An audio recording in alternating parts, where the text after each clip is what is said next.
Sakshi Rajput. Welcome to my M2 classes with a chapter complex variable. तो start करते हैं हम आज का हमारा न्यू लेक्चर जो आपके न्यू टॉपिक पे बेस्ड है, Cauchy's residue theorem. Previous lecture में हम लोगों ने कॉशीज रेसिड्यू थ्योरम देख लिया था और इस लेक्चर में हम देखेंगे methods to find the residue.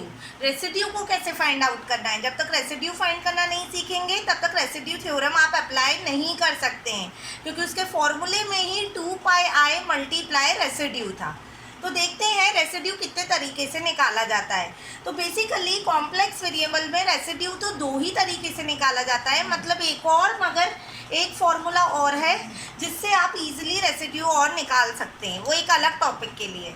तो पहला देखते हैं, यहाँ पे 3 स्टार लगे हुए हैं, ये तीनों बहुत इंपॉर्टेंट है।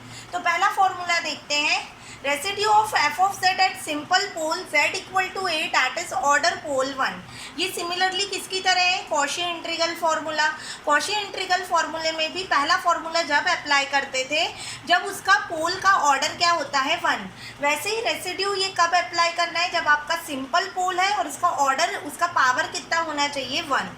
तो उसके लिए फॉर्मूला है RES, रेस का मतलब रेसिड्यू, जिस फंक्शन का आप निकाल रहे हैं और जिस पोल पे निकाल रहे हैं z इक्वल टू ए क्या होता है, पोल होता है जिस पोल पे आप निकाल रहे हैं। Limit z tends to a, z कहाँ तक जाएगा, जहाँ तक आपका पोल है, z माइनस ए वो पोल आएगा और मल्टीप्लाई में आपका जो फंक्शन गिवन दिया है वो आ जाएगा। तो ये वाला पोल और नीचे वाला पोल कैंसिल हो जाएगा और उसमें आप z की जगह पे क्या पुट कर सकते हो, वो पोल पुट कर सकते हो। ठीक है, नाउ ये फॉर्मूला था आपका सिंपल पोल ऑर्डर जिसका 1 है। अब सेकेंड फॉर्मूला वो है जिसका पोल का ऑर्डर 1 से ग्रेटर देन हो, या बोल सकते हैं पोल का ऑर्डर क्या हो, m की कुछ भी वैल्यू हो सकती है, 1 भी हो सकती है, 1 से ग्रेटर देन भी, और जिस पोल पे आपको निकालना हो।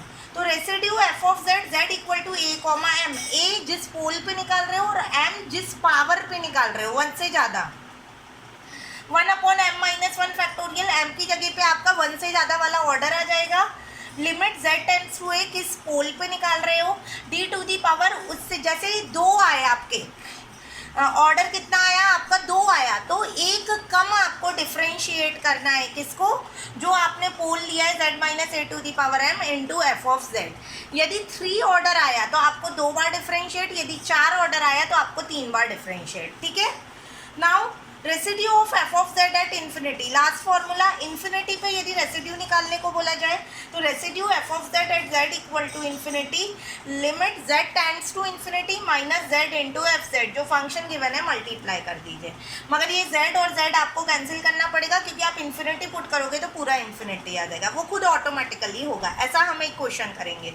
तो ये 3 फॉर्मूले आपको याद रखने ज़रूरी हैं जिससे हम रेसिड्यू निकाल सकते हैं, और ये रेसिड्यू फिर हम पुट करेंगे रेसिड्यू थ्योरम में और 2πi से मल्टीप्लाई करेंगे तो आपका कॉशी रेसिड्यू थ्योरम क्या हो जाएगा, प्रूफ हो जाएगा।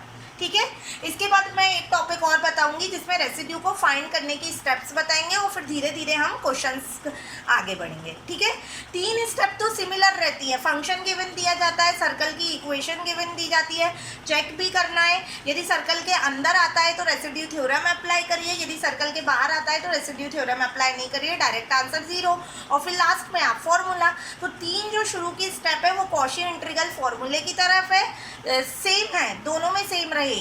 और इसके क्वेश्चन में भी कभी लिख कर नहीं आएगा कि CI थ्योरम से करना है कि रेसिड्यू से, वो आपके ऊपर है कि आप कैसे उसको करेंगे। किसी भी मेथड से आप कर सकते हैं, आंसर सेम आएगा। तो फाइनली ये लेक्चर हमारे यहाँ पे ख़त्म होता है, अब हम मिलेंगे नेक्स्ट लेक्चर में। Thank you so much.